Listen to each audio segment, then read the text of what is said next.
I want to start off with this video to say, I'm not sponsored by anybody. I'm not paid for by anybody. I don't get anything for free. I've yet to be paid by YouTube. These are all just how I feel about stuff. Welcome to PK Woodworking. Today, I'm gonna go for a totally different kind of video. I get lots of questions in the bottom of the comment sections in the videos about like, hey, what do you build? What do you do? Hey, you got a great shop. I wanted to really talk about like the progression of all this stuff and how I got here. So this is going to be one of those kind of, hey, tell the story videos. So here we go. I guess my first kind of recollection to woodworking probably starts when my family moved from LA to Orange County, and my dad, I remember, had a radial arm saw. I don't remember if he had something before. Maybe I was just too young to recognize or realize that. I was probably in the 3rd grade when we moved to Orange. Had a 3-car garage, and my dad had set up something on the back like wall of the 3rd-car garage that was a place to use his radial arm saw. The radial arm saw built a bunch of like woodworking projects for my dad built for the house. Before that, my dad had built a kitchen in the prior house that we lived in, and I don't know how he did it. I probably could ask him, but I don't know how he did it. I don't know what tools he used to make it, but it was a pretty detailed kitchen. And then we subsequently moved right away. So then we went to this house in Orange, and he built a lot of projects. I don't know if I would call it like high-end woodworking at the time. It was more like kind of, I don't know, cabinet making, construction kind of stuff. But still, like, my dad made stuff that was nice. Where I was in junior high, I got really interested in woodworking and took woodworking as like, I think 7th grade or 8th grade or something like that. And from that point forward, I was in woodworking classes throughout junior high and high school. In junior high, I built a clock for my parents, and it was pretty complex. I think I have it somewhere. I don't know where it's at. But it was pretty complex because it had a bunch of different triangles that were all glued of different kinds of wood together on the face of this piece of pine. And it turned out pretty good, but it wasn't finished. The crazy part is that something happened to one of the pieces of wood that I was gluing on, and it never really got completely finished. But it was hidden, so my mom loved it, put it up on the wall. Everything was wonderful. I made another one of those clocks, which I have in the shop, for my grandparents, which was probably my first foray into an injury in the shop with a big sanding disc, which was no fun. But hey, you know, at least I have all my digits. And then when I got into high school, I started to build more complex stuff. So I built a set of coffee tables for my parents out of oak. It was, you know, I'd say it was fairly advanced for the time. Nobody in the shop was building stuff like that I was making. It had a butcher block kind of top to it, and I'd say it was finished pretty well. The next project I made for my parents was a set of nightstands, and the nightstands had raised panel doors in them, had drawer in it with drawer slides, and I think that was the first time that I had anything like displayed somewhere.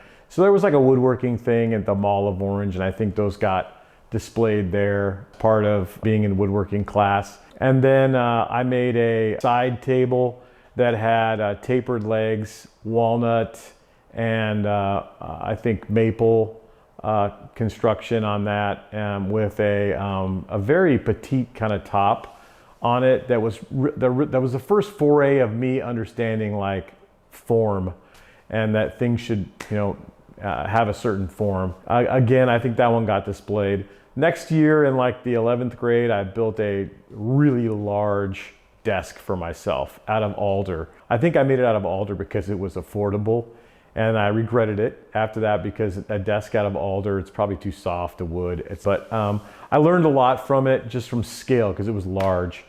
And I think that traveled around the family. A lot of different people had that desk. I have no idea if it's still around or gone at this point in time. 12th grade, I made some other projects for myself, but then they asked me to be a part of like a zero period where I went around and repaired things around the high school. So I was all over the place and fixing stuff in the morning, and I was one of those rare people that had classes all the way to the end because I was I don't know, masochist during high school. So I took a full amount of classes all the way to the end. And then about that time, I would say my dad had, somewhere in the time of us being in high school, bought a Craftsman table saw, you know, like a contractor one with the motor hanging off the back. That was pretty great. We built a lot of stuff with that thing. It had the webbing on the side tables, which is, you know, not great for your fingers half the time. And then I went to college to get an engineer. My dad was an engineer by trade, so I went to Cal Poly to get an engineering degree also.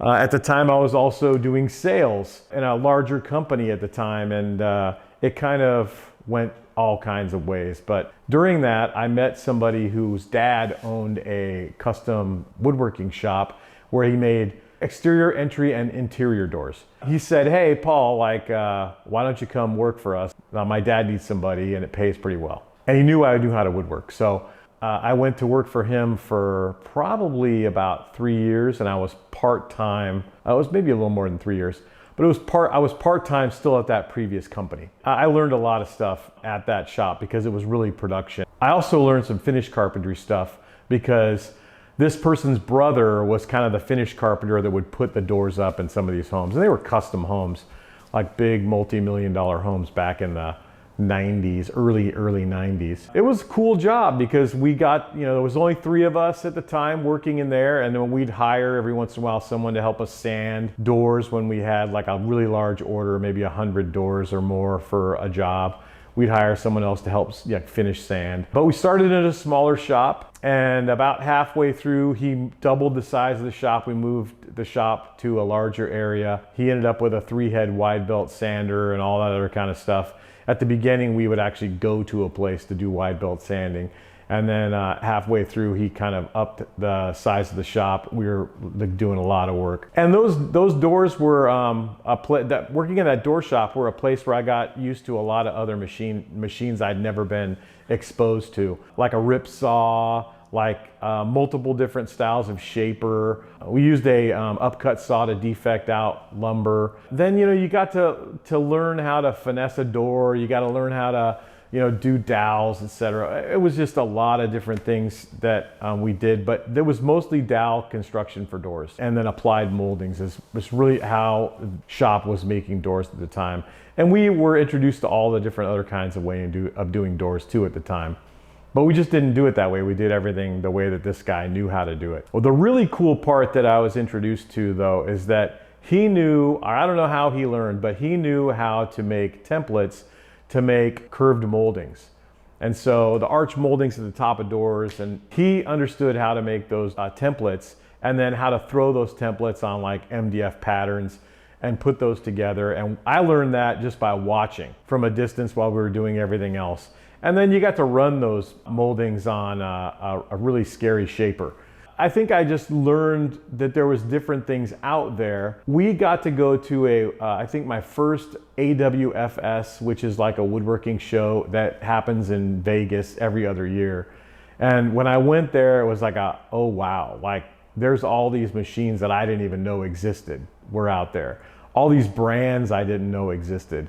Like, I didn't know there was something called a Festool. I had no idea. I didn't know that there was anything besides like Porter Cable and Delta, you know.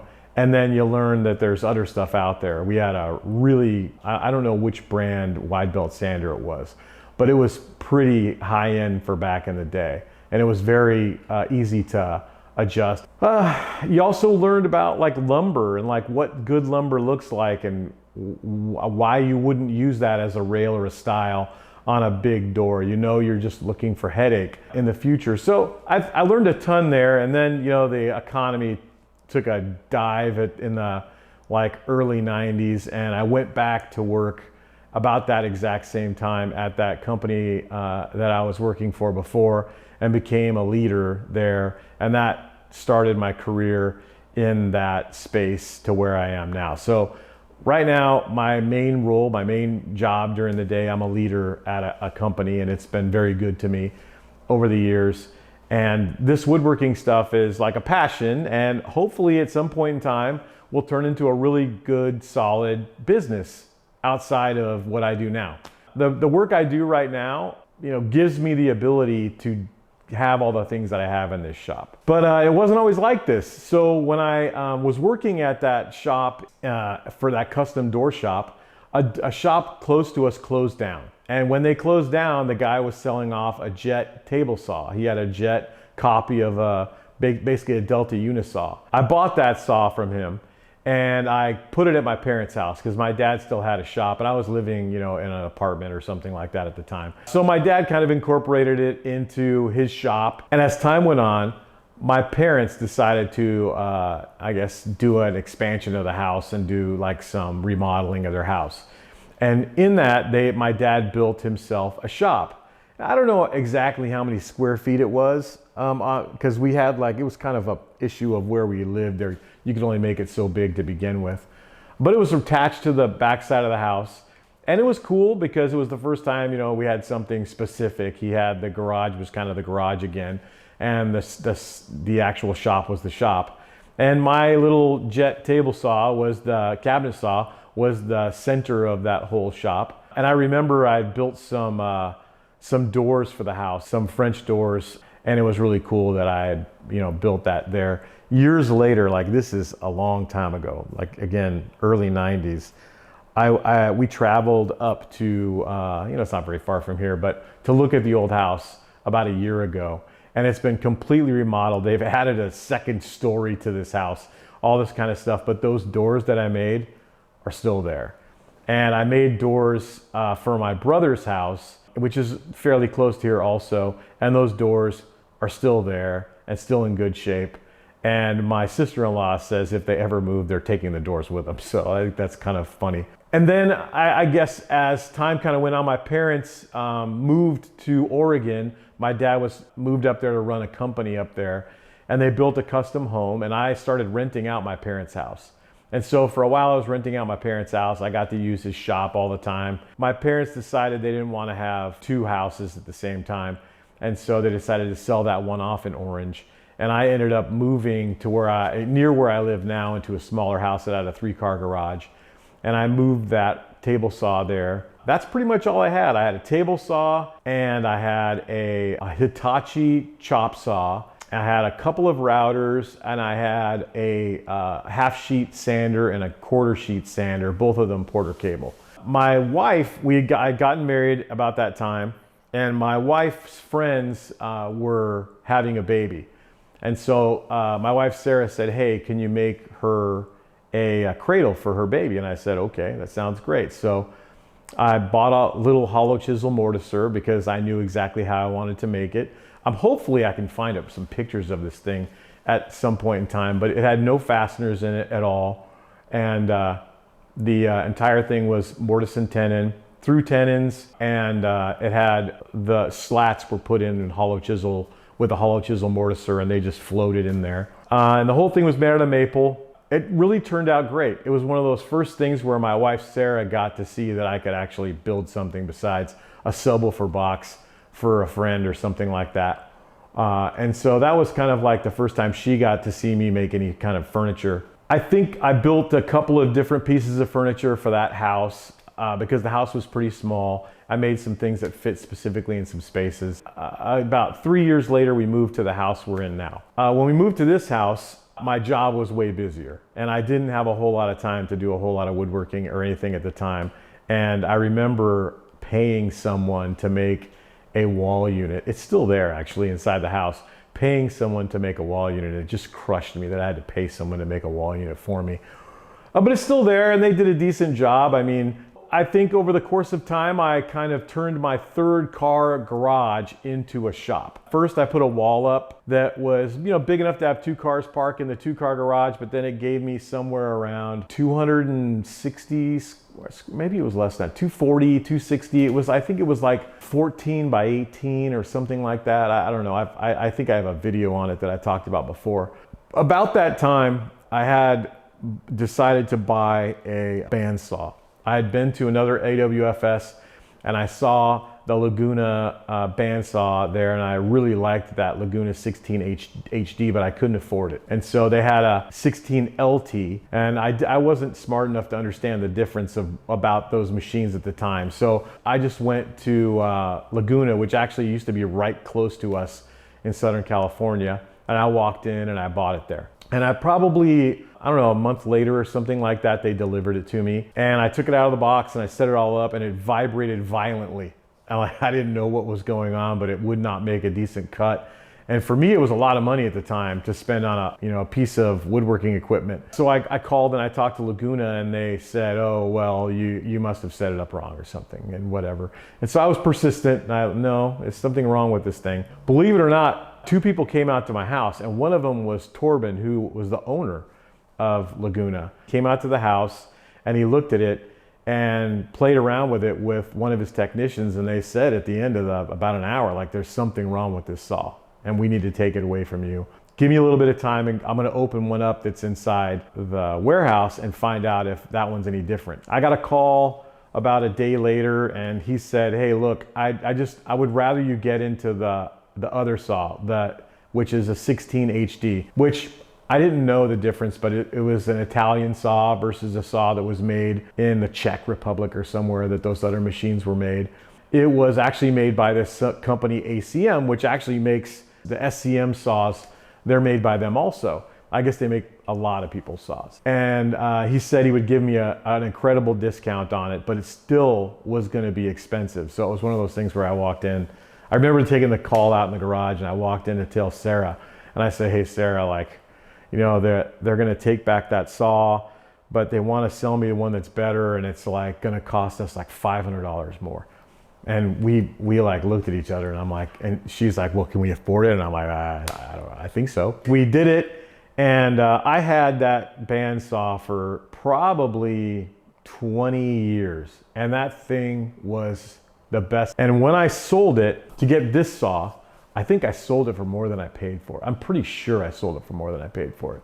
That saw was one of the first things where I said, man, I don't think it's gonna happen very often, but that was an investment that made sense. Right after I ended up getting that saw originally though, I went to another show, and I saw my first sliding table saws. And I thought, man, sliding table saws, like, that's so cool. I'd never seen one before. Like, I couldn't afford one of the big ones. Like, those things were crazy money for me at the time. But Laguna had one, and it was, again, I had a decent experience with Laguna before. And this was actually not a Italian saw. This was made in the Czech Republic also. I think it was Stomana was the name of the company that made them for them at the time. But it seemed like it was pretty good. It weighed like 1,000 pounds. It was big. You could get it with a 5 horsepower Baldor motor, and it came with a separate motor for the scoring motor, and it had an outrigger and I was pretty stressed because I didn't know if it was going to fit in my little shop. And again, this was really, again, expensive. This was like crazy money now. I'm like talking to my wife about buying these crazy machines, and she thinks I'm nuts about buying. I sold my Jet saw to somebody, and I think I got about what I paid for it. I think I broke even on that saw. And then I ordered this saw and that Laguna, and I want to say, with all the options that I picked on it, like, which is just like little, fences, and there was something like, $4,500, which was like, oh my gosh, it's so much money for a machine back then. I had that machine for like 18 years, I think. And never had anything go wrong with that saw. That saw was bulletproof. So I have triplets, and so I needed to make beds for my triplets. I built the beds for them with those tools. It's like a captain's bed, and we have them still. They still sleep in them when they come to the house now. And my one son, Jack, who stays with us, he doesn't want me to change it. He loves that bed, even though it still has a railing on it, that the railing should probably come off. But the whole thing was made out of maple, stained kind of dark, dovetail construction. I made the drawers myself, door faces myself, panels all myself. I was really proud of it because I had to be creative about how to get it up the stairs of our house and how to get them into their rooms. So I had to make it in 3 pieces. It had like a plinth that's on the bottom that it sits on, and it's got the main body where all the drawers and things fit in.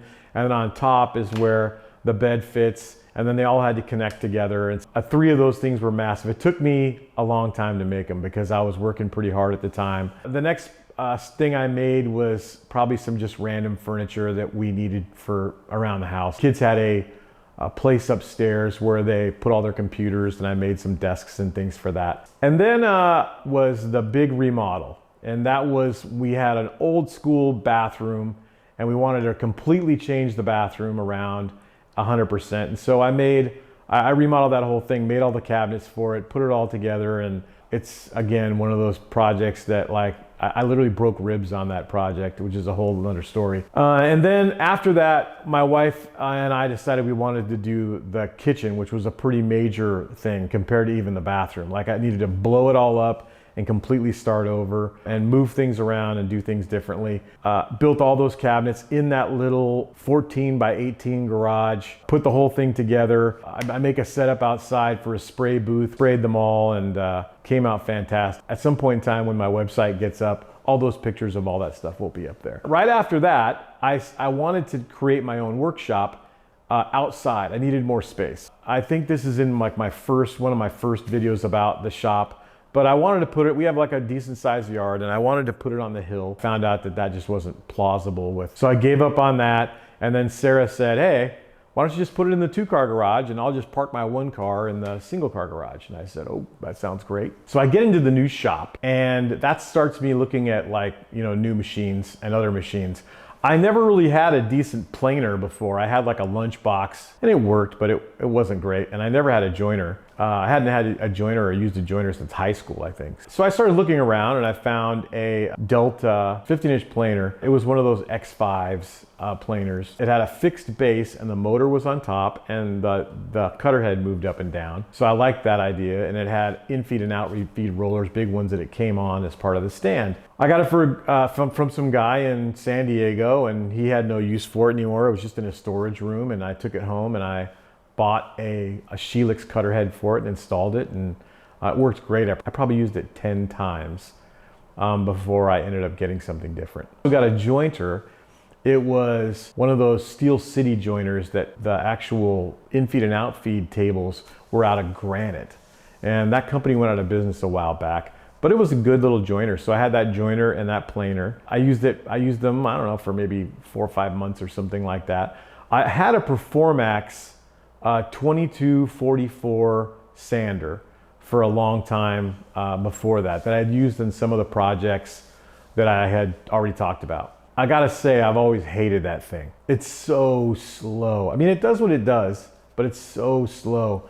It would just kill my back sitting there going back and forth and back and forth.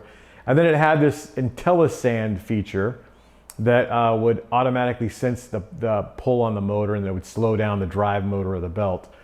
But they weren't built very well, and so it had like some kind of a transistor inside of it that would pop. And so I had to modify it twice to get it to work. You know what, one of the first things I bought that was new when I got into that shop was a 36-inch or 37-inch double drum sander from a CWI, which it was a machine that was sold under like 3 different brands. So Powermatic sold it, CWI sold it, another company sold it. And that machine was like a game changer to me. I could sand things so much faster with that compared to anything else that I was using before. About that time, I was having a problem with space. I had just built a Just-A-Bench, and that took up space. And then I had all these machines, and I'm like, man, I need a combo joiner planer or something. So I started to look into that, and that's what brought me to Felder. I saw them at AWFS, and I started thinking about that, and I decided to, after talking over it multiple times to everybody out there, I decided to spring for this joiner planer combo. And it was the most expensive machine I had ever bought, by far. But when it showed up, I was really happy about it, and put a lot of videos out on YouTube. Kind of when I started YouTube, more or less. It was probably, I had some videos out there, but really started with that Felder joiner planer combo. I had that for a year. In that time frame, after getting to know the salesperson locally here from Felder, started to think, well, I need to probably up my game on my table saw, because I needed something probably a little bit with a longer slider to do what I wanted to do. Ordered a saw shaper combo from them, a KF 700 Professional. right after I ordered it was like COVID. Everything's getting delayed. And while that's all going on, I look up on Craigslist in Phoenix, and there's a Kappa 400 X Motion for sale, which was the Format 4 version of the slider, which like at that time, there was just no possible way that I could afford something like that. And the price was amazing. I called the guy up. It was a little hard to get a hold of him. He wasn't a very savvy Craigslist seller. I immediately borrowed my brother-in-law's truck and rented a tilt deck trailer and drove with me and two of my sons out to Arizona and picked it up and drove it home and got it into the shop. I needed to get a 3-phase converter, so I got a phase perfect phase converter and installed that outside. I fell in love with the quality of this next level of machines that I just didn't know before. And it wasn't like it makes you a better woodworker, because it does not make you a better woodworker. It just makes woodworking way more satisfying. When you have a machine that does what it's supposed to do every time, that's really satisfying. That's when I started to learn more. I started to learn more about other machines, and a bunch of people asked me to make things for them. So for a Christmas gifts, I decided one year to make my team a bunch of cutting boards. You know, immediately did the 3D cutting board, which, you know, it's just a process. It's not really hard, it just takes a long time. But then I realized, you know what? I wish I had a bigger than a 16-inch planer. You know, I was one of those regret situations that I had, and that led me to selling that joiner planer combo and then getting the SCM that I have now, the joiner planer combo that's a 20-inch. At that point in time, I was of the opinion like I would have bought a Martin if I could have bought one, but you know, they weren't selling a current one anymore. And so the best thing that I could find out there was this SCM, and I think it probably still is the best one out there that you can buy in the US. It was, again, one of those, every time I look at it, every time I use it, it's an amazing piece of machinery. Is it ridiculously expensive? Of course, it's stupid. But that kind of set me on this journey of like machines. And so I still had this money sitting on a deposit at Felder. And so I had to do something. And so I with the money, and so I wanted to get a shaper because I didn't have a shaper saw combo, so I needed to get a shaper. So that's what led me to getting my Profile 45 Format 4 from them, and that's been a great machine for me too. At this point in time, the inside of my shop is getting pretty tight. You're able to work in there, but if I was going to build anything, I was basically going to need to be building it into the one-car garage that was supposed to be for Sarah. And so it got to the point where, you know, Sarah and I kind of had some discussions about like the backyard and how to put a shop back here. She said, well, why don't you just take, like we had 2 pieces of grass. Well, she said, why don't you just take one of the pieces of grass and build the shop there? And I was like, done. That's what led me here to where I'm at now. I've made a ton of furniture. I've made a ton of cabinets. I've done some work for other people, and long term what I want to do is to work for the clients that I want to work for, you know, after I retire. And right now, if I make some money and in the meantime, it'd be great, you know, on the weekends or whatever, but I do have a day job, and that's the important thing. I figured it was just, everybody keeps asking me about what I make and how I make and why you buy these machines, and you'll see other ones that are about ready to come in here and you're going to think like I'm nuts too, but I'm a technology nerd, like I always have been. Fairly early adopter of stuff. You know, I value quality in things. It doesn't mean I always do that, because sometimes it's about the value too. Like when I find something, you know, amazing Craigslist buy or a offer up buy or a Facebook Marketplace buy, you know, I jump on them. You guys see me buying them all the time. But I think that I'm getting more discerning as life goes on with this stuff. And yeah, what I've got in here is like a crazy amount of things in here, like, and probably overkill for 99.99% of anybody. But this is my hobby, like this is, and my passion and the thing I want to do long term.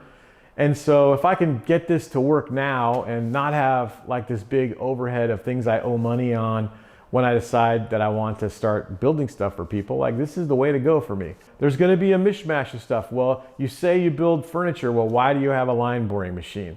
You say that you don't want to build cabinets, but you're going to have a face frame table in here. There's a lot of contradictions that happen, but I think it'll all make sense like long term, like hopefully as this goes forward. But My goal was in this video, whether or not this airs or not, was just to kind of have this conversation about like, why are you doing this? Where are you at? Why did you buy this gigantic SEM Law Invincible SI3 machine back here when we don't see you making a ton of stuff?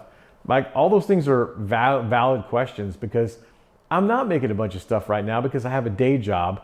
And most of the time I'm just fitting out the shop at this point in time to get it working and to get it to where I can make some stuff for people. I like a clean shop. I've seen shops that aren't clean. They're not fun to work in. I've been in a shop that was so small that you had to clean up every time you got some part of a project done, or you just couldn't work. You know, people are always going to say to me like, oh my God, Paul, do you even make anything? Because there's never sawdust. I just don't like a dirty shop. So I spent a lot of money on a dust collector and dust collecting piping and all the stuff that makes it automated. This brings me back way back to the beginning. You know, like I was on the cheap, like doing this stuff. I think I bought a jet bag dust collector, $200-300, something like that. But it was a pain. You know, like it had the sock on the top, so it kept bleeding all the small particulate dust into the shop, and it would get on everything. And then it's in the way, you got to roll it around out of the way all the time.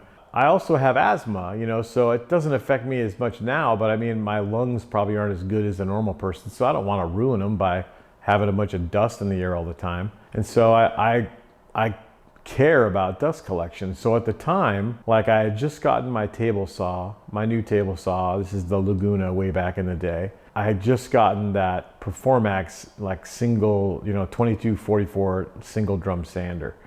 And I needed something better, a better dust collection system. So I started looking around and I found cyclones, and I found an Oneida cyclone that I could put in the main part of the garage and then pipe it over into my little shop, and then I would get hopefully really good dust collection. At the same time, it wouldn't take up any space in my shop. So that was a win-win for me. At the time, that 6-inch, you know, dust pipe was expensive, and the dust collector was expensive. But to me, that was a worthwhile investment because it was my health. You know, like from this day forward, I've been like obsessed about dust collection on machines, and if they're good at it or not, and whether or not my dust collector can pick up most of the stuff that's happening on all these machines. Some people are watch people. Some people are car people. Some people are golfers. Some people are into sports. Some people are into wine. Some people are into vacations. Some people are into experiences. Everybody has their vice. And so,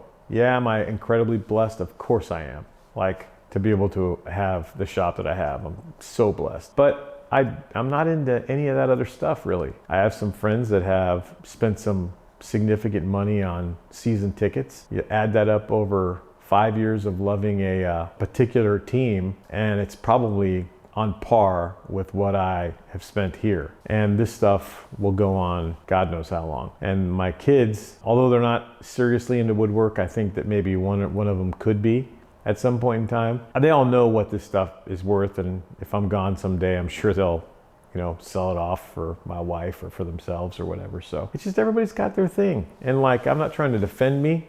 I don't really care what other people think. It's all that Sarah and I are comfortable with. It's all that really matters. Why do I do YouTube? This is a great question. I've said it a million times. There just isn't anywhere on the web that explains any of these kind of machines in any kind of detail. Like, when I wanted to buy one of these, I couldn't go find out anything about it. I could go to those things like AWFS in Vegas or IWF in Atlanta and hope they had the machine on display that I wanted to see. There just aren't any like showrooms that have this stuff all set up. They might have some things, but they won't have everything set up. For me, it's just hard to find anything on this stuff, on any of these machines. And so I still got a ton to do on this sliding table saw behind me, and I will get to it for sure. But like, there's just nothing out here for these things and what they do. Okay, what's my favorite machine? What's my favorite tool? I'd love to say the saw at this point in time, but the SI3, but I don't know yet because I've only had it for a couple of weeks. So far, it's probably gonna be hard to beat. The FS7 over here, the joiner planer combo, the other SCM machine I have, every time I look at it, it makes me happy. So every time I use it, it makes me happy. It's just a great machine. Can't imagine ever replacing it. You know, if I somehow came into a shop that was 3 times this size, and would I go separates? I don't know if I would go separates if I did that. I don't know. Hard to say. I mean, you could go separates and get a wider planer, so maybe, but not because of its functions or what it does. For sure not. Now that Kundig edge sander over there, the Unique, that thing is pretty amazing. It does exactly what you think it does every time you use it. It's well engineered. I could imagine it literally lasting forever. Yeah, it's one of those machines that I really, really like. The wide belt sander, the Cassaday, it's the size that I would end up with pretty much. The problem with wide belt sanders is as they get bigger and more complex, the motors get just gigantic. And so there's not enough power in a residential space like this to be able to power them. It takes a lot. So something like that is probably what I always would have ended up with if I would have gotten a wide belt sander. I just got really lucky to get that one at the deal that I did. The Profile 45 shaper, I like it because it's got the tech. You know, could it have more? Could it be different? I don't know. I really do like it. The cost of moving up to the Dream Machine is just so much. That's probably the machine I'll have for a while, I assume. But there's some other stuff that I have that I really, really like too. And some things that I haven't used yet. The SCM bandsaw, I really like the SCM bandsaw. It's just a beast. But it's just a bandsaw. But you know, it tracks perfectly, it cuts perfectly, but there's nothing like exciting about it. I don't know if there is anything exciting about a bandsaw ever. So there's that.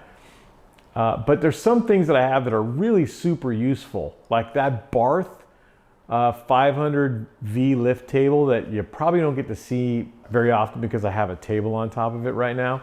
That thing is super versatile, and I can move it around the middle of my shop. I know people probably think, oh, he's got no room, but that whole 4x8 area moves around wherever I need it to go. You know, that's pretty versatile, and it lifts and lowers and does whatever you need, and it has the vacuum table stuff on it too, which is really cool. Some other stuff like the grit system, like that you don't see, like the thing that controls all the dust collection in the shop. It's got one thing I still need to get solved with the air scrubbers, but other than that, it's really great because every time I turn a machine on, dust collection comes on and just works no matter what. And I really like that, how that works.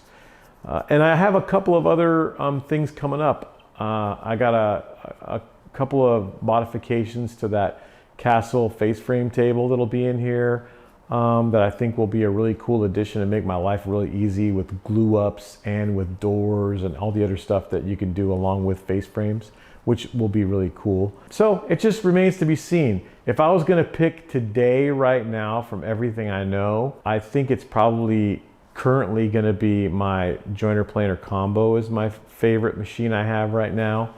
And then I would bet in the next few weeks as I get to use the table saw more often that the table saw will probably be my favorite machine there is. And you'll know when I kind of show and explain how the outrigger works on this. I think it'll make more sense to everybody about like why this thing is super cool from what it is. What's your favorite hand tool or small machine? Probably Max clamps. Like his air clamps are just so well made and so versatile, and they make things so safe on the shaper and the saw. Like I think those were just a worthwhile investment. I mean, I've bought 3 pairs and the side one. Now I sold one of the pairs with my Kappa saw, but still, I mean, they're really, really nice, and they're really, really good for safety. Now, I haven't talked about it yet, but I have acquired an FD250 Felder mortising machine that I can use the clamps on also. So the clamps, hopefully at some point in time, I'll be able to move these clamps like all over the shop and use them wherever I would need to use them. But yeah, I think it's pretty cool to have a set of Max clamps. I appreciate you sticking through this one because this was just me talking about stuff. I figured it was about time I stopped answering these questions all the time in the comment section and actually talk about it on camera. So like that was the whole point of it. Plus next weekend, I have to pick up my son from UC Merced for the summer. So, you know, it's good to have a video out every week. So anyways, like and subscribe if you haven't, and I appreciate you hanging around. And yeah,